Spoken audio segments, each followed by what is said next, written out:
Hello दोस्तों, मेरा नाम विकास है और आप स्टडी जोन एजुकेशन का यूट्यूब चैनल देख रहे हैं। इस वीडियो में बात करेंगे 9 मई 2020 के मोस्ट इंपॉर्टेंट करंट अफेयर्स के बारे में। तो ध्यान से देखिएगा इस पूरे वीडियो को। इस वीडियो के लास्ट में मैं आपसे एक क्वेश्चन पूछूंगा, उस क्वेश्चन का आंसर आप कमेंट करके बता सकते हैं। तो चलिए शुरुआत करते हैं 9 मई 2020 का करंट अफेयर्स अपने पहले क्वेश्चन के साथ। हमारा पहला क्वेश्चन है कि निम्नलिखित में से किस देश ने मई 2020 में अपनी मुद्रा का नाम बदलकर तोमान करने का फैसला किया है। इसका जो सही आंसर है वो है ऑप्शन ई वाला, यानी कि ईरान ने। अभी रिसेंटली ईरान ने अपनी मुद्रा का नाम बदल कर तोमान करने का फ़ैसला किया है। आप सभी को पता है कि ईरान की जो मुद्रा है उसको रियाल अभी तक हम लोग बोलते हैं, तो अब जो है रियाल से बदल कर इसने तोमान करने का फ़ैसला किया है। अब 10,000 रियाल के बराबर एक तोमान होगा, ठीक है। यानी कि एक तोमान इज इक्वल टू 10,000 रियाल के बराबर होगा। ईरान में करेंसी जो ईरान की जो करेंसी है उस पे से 60 शून्य घटाने को लेकर 2008 से ही चर्चा की जा रही थी, लेकिन 2018 में ये मांग बहुत तेज़ी से बढ़ी जब डोनाल्ड ट्रंप ने ईरान के साथ 2015 में हुई न्यूक्लियर डील को समाप्त कर दिया था। इसके बाद अमेरिका ने ईरान पर कई बड़े प्रतिबंध लगाए। आप सभी को पता है कि ईरान पर कई जो है प्रतिबंध लगाए गए, जिसमें अमेरिका के जो मित्र देश थे, अमेरिका ने उनसे बोला था कि आप ईरान के साथ किसी तरीके का व्यापार मत करो, जिससे ईरान को काफ़ी ज़्यादा नुकसान देखने को यहाँ पर मिला था। इसी के चलते ईरानी जो मुद्रा थी रियाल, उसमें 60% तक की गिरावट देखने को मिली थी। हालांकि ऐसा पहली बार नहीं है जब यहाँ पर मुद्रा के तौर पे तोमान का इस्तेमाल किया जा रहा है। अभी तक ईरान में 10 रियाल जो है वो एक तोमान के इक्वल हुआ करते थे, ठीक है। जैसे हम लोग के देश में, थोड़ी देर के लिए एग्जांपल ले लो, बहुत इसको रिलेट मत करिएगा, लेकिन एग्जांपल के तौर पे जैसे हमारे देश में तो 100 पैसा इज इक्वल टू 1 रुपये। तो पहले 50 पैसे की माचिस वगैरह भी आती थी, ठीक है। तो इस पहले उससे पहले भी 20 पैसा 10 पैसा भी चलता था। तो फिर धीरे धीरे बाद में पैसा ख़त्म हो गया और रुपया आ गया। तो इसी तरीके का यहाँ पर ये कर दिया इन लोगों ने, मतलब रियाल अब हटा दिया गया है और तोमान यहाँ की आधिकारिक मुद्रा होगी। रियाल में जो 4 शून्य थे, यानी कि 10,000 रियाल जो था उसमें से मतलब 4 शून्य हटा दिए गए हैं और 10,000 रियाल की जगह पर एक जो तोमान है वो हो गया है, ठीक है। यानी कि सीधी सी भाषा में बोला जाए कि 1 तोमान इज इक्वल टू 10,000 रियाल, ठीक है। तो याद रखिएगा कि जो ईरान है उसकी जो मुद्रा है वो हो जाएगी तोमान। ईरान की राजधानी तेहरान है, ये आप सभी को पता होना चाहिए। क्वेश्चन नंबर सेकंड है हमारा कि पाकिस्तान की वायुसेना में पायलट के रूप में शामिल होने वाले पहले हिंदू व्यक्ति कौन है। इसका जो सही आंसर है वो है ऑप्शन बी वाला, यानी कि राहुल देव। आप सभी को पता है कि पाकिस्तान में अल्पसंख्यकों की जो स्थिति है वो काफ़ी ख़राब है। वहाँ पर अल्पसंख्यक हिंदू हैं और क्रिश्चियन है और भी जो धर्म है, मुस्लिम के को छोड़ दिया जाए अगर तो जो अल्पसंख्यक हैं उनकी स्थिति काफ़ी ख़राब है। तो आज़ादी के बाद ऐसा पहली बार हुआ है कि कोई व्यक्ति वायुसेना में पायलट के तौर पे शामिल हुआ, कोई हिंदू व्यक्ति, ठीक है। नाम है इनका राहुल देव। तो ये यहाँ से याद रखिएगा, ये सिंध प्रांत के सबसे बड़े ज़िले थरपारकर के रहने वाले हैं, ठीक है। तो याद होना चाहिए, एग्जाम के लिए अच्छा क्वेश्चन है। देन क्वेश्चन नंबर तीसरा है हमारा कि मई 2020 में एशियाई विकास बैंक ने बांग्लादेश को अर्थव्यवस्था और सार्वजनिक स्वास्थ्य पर कोरोना वायरस के प्रभाव से निपटने हेतु कितने मिलियन डॉलर का ऋण प्रदान किया है। इसका जो सही आंसर है वो है ऑप्शन सी वाला, यानी कि 500 मिलियन डॉलर का। अभी रिसेंटली एशियाई विकास बैंक ने बांग्लादेश को, जो बांग्लादेश में कोरोना वायरस की वजह से जो वहाँ की अर्थव्यवस्था है और जो सार्वजनिक जो स्वास्थ्य है उस पर जो असर पड़ा है कोरोना वायरस के कारण, उससे निपटने के लिए 500 मिलियन डॉलर का ऋण दिया है। एशियाई विकास बैंक की स्थापना 1966 में हुई थी और इसका मुख्यालय मनीला, फिलीपींस में स्थित है। क्वेश्चन नंबर चौथा है कि निम्नलिखित में से कौन सा राज्य प्रत्येक जिले के अस्पताल में वेंटिलेटर्स वाले बेड की सुविधा प्रदान करने वाला पहला राज्य बन गया है। इसका सही आंसर ऑप्शन बी वाला है, यानी कि उत्तर प्रदेश। उत्तर प्रदेश पहला राज्य बन गया है जिसके हर एक ज़िले में वेंटिलेटर्स वाले बेड की सुविधा प्रदान जो है उपलब्ध है। हर ज़िले के अस्पताल में जो है, जो जिला अस्पताल है वहाँ पर वेंटिलेटर जो होगा वो उपलब्ध है, ठीक है। तो ऐसा मतलब भारत का ये पहला राज्य है जिसके हर ज़िले में वेंटिलेटर सुविधा, वेंटिलेटर बेड की जो व्यवस्था है वो की गई है। उत्तर प्रदेश की राजधानी लखनऊ है, ज़िले हैं 75, मुख्यमंत्री योगी आदित्यनाथ हैं और राज्यपाल हैं आनंदीबेन पटेल। इसके बाद बात करते हैं क्वेश्चन नंबर 5वें की कि वर्ल्ड रेड क्रॉस डे कब मनाया जाता है। So World Red Cross Day हर साल 8 मई को मनाया जाता है, यानी कि ऑप्शन सी वाला यहाँ पर से बिल्कुल सही है। ये दिवस रेड क्रॉस के जनक जॉन हेनरी ड्यूनेट के जन्मदिन पर, जिनका जन्म होता है जन्मदिन था 8 मई 1828 को। तो 8 मई 1828 को जॉन हेनरी का जन्म हुआ था, जो कि रेड क्रॉस के जनक थे। रेड क्रॉस एक संस्था है जो बिना किसी भेदभाव के युद्ध, महामारी और प्राकृतिक आपदा की स्थिति में लोगों की रक्षा करती है। अभी कोरोना वायरस से निपटने के लिए इनके कई वॉलंटियर लगे हुए हैं काम में। जॉन हेनरी को समाज की भलाई के लिए किए गए उनके कार्यों को देखते हुए 1901 में पहला नोबल शांति पुरस्कार भी दिया गया था। क्वेश्चन इंपॉर्टेंट है, ये पॉइंट इंपॉर्टेंट है, आप याद रख सकते हैं। International committee of the red cross जो है उसकी स्थापना 1863 में की गई थी और इसका मुख्यालय जिनेवा, स्विट्जरलैंड में स्थित है। इसके बाद क्वेश्चन नंबर 6 है हमारा कि निम्नलिखित में से कौन सा राज्य छात्रों को door to door mid day meal ration उपलब्ध कराने वाला पहला राज्य बन गया है।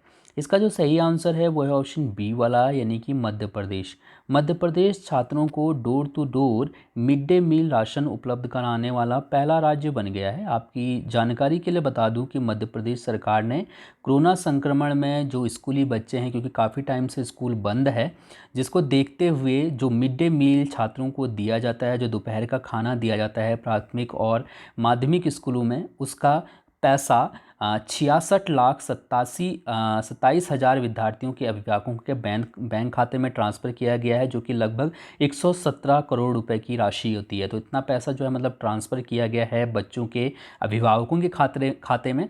साथ ही साथ 56,87,000 बच्चों को door to door mid day meal भोजन का राशन भी उपलब्ध करवाया जा चुका है, यानी कि जो बच्चे हैं जो उनको स्कूल में जो मिड डे मील दिया जाता है उसका राशन, ठीक है, मतलब जैसे दाल चावल दिया जाता है, कई बार दलिया दी जाती है, सब्जी वगैरह दी जाती है, तो वो जो है बच्चों को मतलब डिवाइड कर दिया गया, बच्चों के घर घर जो है पहुंचा दिया गया राशन, ठीक है। तो घर पे मतलब राशन बना के वो खा सकते हैं। मध्य प्रदेश की राजधानी भोपाल है, राजभाषा यहाँ की हिंदी और सिंधी है, मुख्यमंत्री शिवराज सिंह चौहान हैं, राज्यपाल हैं लालजी टंडन। सीटों की बात करते हैं तो विधानसभा के लिए 231 सीटें हैं, राज्यसभा के लिए 11 और लोकसभा के लिए 21 सीटें हैं मध्य प्रदेश से। क्वेश्चन नंबर 7वां है कि मई 2020 में संयुक्त राष्ट्र पर्यावरण कार्यक्रम ने निम्नलिखित में से किसके कार्यकाल को भारत की गुडविल एम्बेसडर के रूप में 2022 तक के लिए बढ़ा दिया है। अभी रिसेंटली दिया मिर्ज़ा के कार्यकाल को संयुक्त राष्ट्र पर्यावरण कार्यक्रम ने 2 साल के लिए बढ़ा दिया है, यानी कि अगले 2 साल तक 2022 तक जो है दिया मिर्ज़ा संयुक्त राष्ट्र पर्यावरण कार्यक्रम में जो है भारत की तरफ से गुडविल एम्बेसडर रहेंगी। ये पहले से ही वहाँ पर थी, तो इनका कार्यकाल अब बढ़ा दिया गया है अगले 2 सालों के लिए। तो जो भी पर्यावरण संरक्षण से रिलेटेड जो भी कार्यक्रम होंगे उसमें दिया मिर्ज़ा यहाँ पर भाग लेंगी संयुक्त राष्ट्र पर्यावरण कार्यक्रम की तरफ से, ठीक है। संयुक्त राष्ट्र पर्यावरण कार्यक्रम की जो स्थापना है वो 5 जून 1972 को की गई थी। मुख्यालय इसका नैरोबी केनिया में स्थित है और निदेशक हैं इसके एंगर एंडरसन। तो ये आपको यहाँ से याद होना चाहिए, ठीक है। इसके बाद बात करते हैं क्वेश्चन नंबर 8वें की कि मई 2020 में विशाखापट्टनम में स्थित एलजी पॉलीमर प्लांट में किस गैस के रिसाव के कारण कई लोगों की जान चली गई है। आपको पता है कि कल विशाखापट्टनम में एक गैस लीक हुई थी, तो आपको यहाँ पर ये बताना है कि जो मतलब गैस लीक हुई थी एलजी पॉलीमर प्लांट में वो कौन सी गैस थी। तो उसका सही आंसर ऑप्शन ए वाला है, यानी कि स्टीरीन गैस। याद रखिएगा, one of the most important question होगा ये हमारे एग्जाम के लिए, और देखिएगा आप ऐसी क्वेश्चन ये सीधे सीधे एग्जाम में पूछा जा सकता है, क्योंकि कई बार जो है इस तरह के क्वेश्चन हमने देखने को मिले हैं। जब भोपाल गैस त्रासदी हुई थी तो अभी तक जो है वहाँ से रिलेटेड क्वेश्चन एग्जाम में पूछे जाते हैं, तो ये चीज़ याद रखिएगा। हालांकि ये उतनी बड़ी यहाँ पर मतलब उतना बड़ा दुर्घटना नहीं हुई है, लेकिन फिर भी इसमें कई लोगों की मौत हो चुकी है, जो अस्पताल में है उनकी भी कई लोगों की मौत हो रही है। करीब 3 किलोमीटर से 3 से 4 किलोमीटर के दायरे में 3000 से अधिक लोग जो है इस गैस के कारण प्रभावित हुए हैं, और कई जो पशु हैं उनकी भी मृत्यु हो चुकी है। हम यहाँ पर स्टीरीन गैस की बात कर रहे हैं, तो बेसिकली ये बेंजीन का एक यौगिक है और इसको साधारणतः प्लास्टिक पेंट वगैरह बनाने में इसका इस्तेमाल किया जाता है।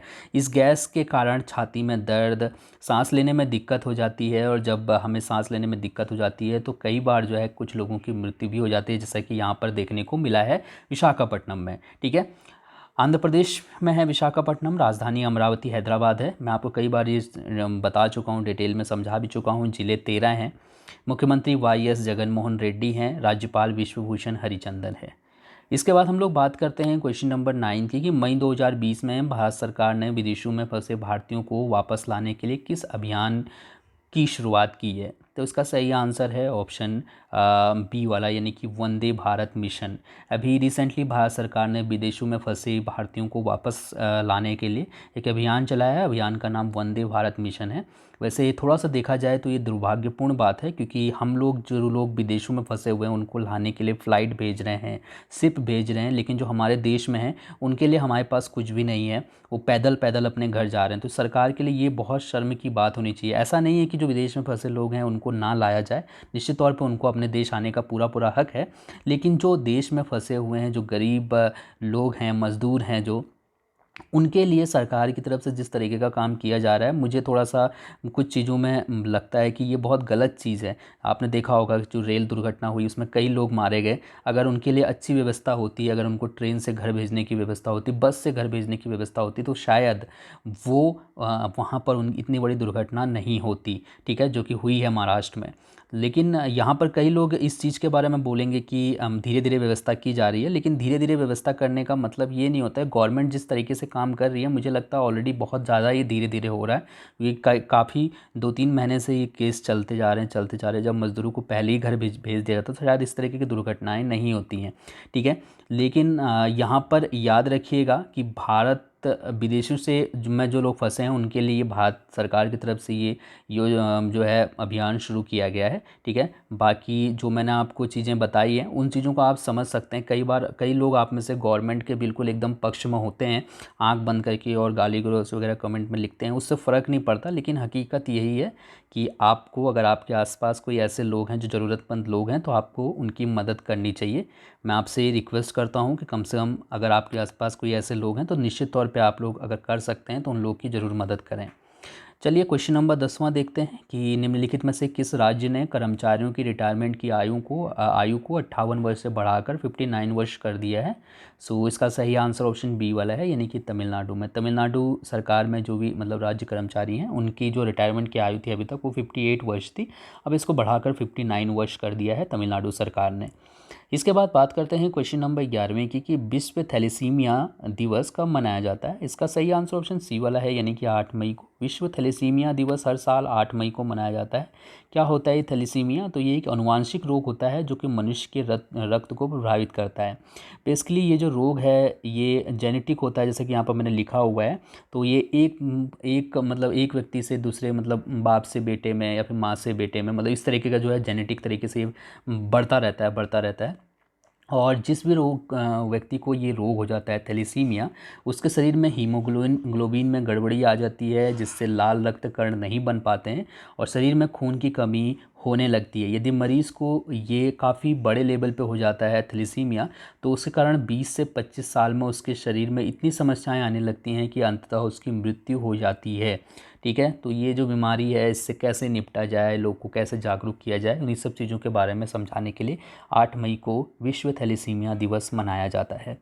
क्वेश्चन नंबर 12 है कि मई 2020 में निम्नलिखित में से किसने आयुष संजीवनी ऐप लॉन्च किया है। इसका सही आंसर ऑप्शन डी वाला है, यानी कि डॉक्टर हर्षवर्धन ने। आप सभी लोग जानते होंगे डॉक्टर हर्षवर्धन केंद्रीय स्वास्थ्य एवं परिवार कल्याण मंत्री हैं। तो इन्होंने अभी आयुष संजीवनी ऐप लॉन्च किया है।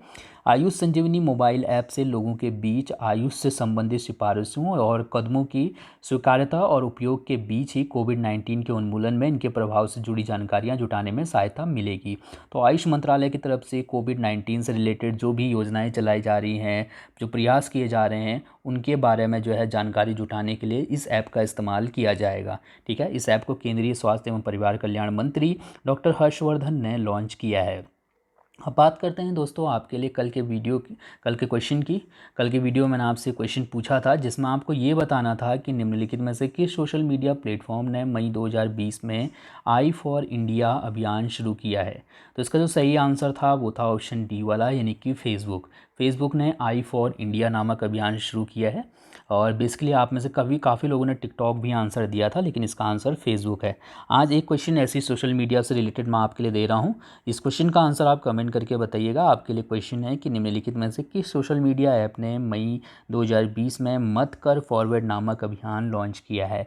मत कर फॉरवर्ड नामक अभियान किस सोशल मीडिया ऐप ने लॉन्च किया है, ये आप मुझे कमेंट करके बता सकते हैं। थैंक यू सो मच इस वीडियो को देखने के लिए। इस वीडियो में अगर कोई पॉइंट ऐसा हो जो आपको समझ में ना आया हो तो आप कमेंट करके मुझसे पूछ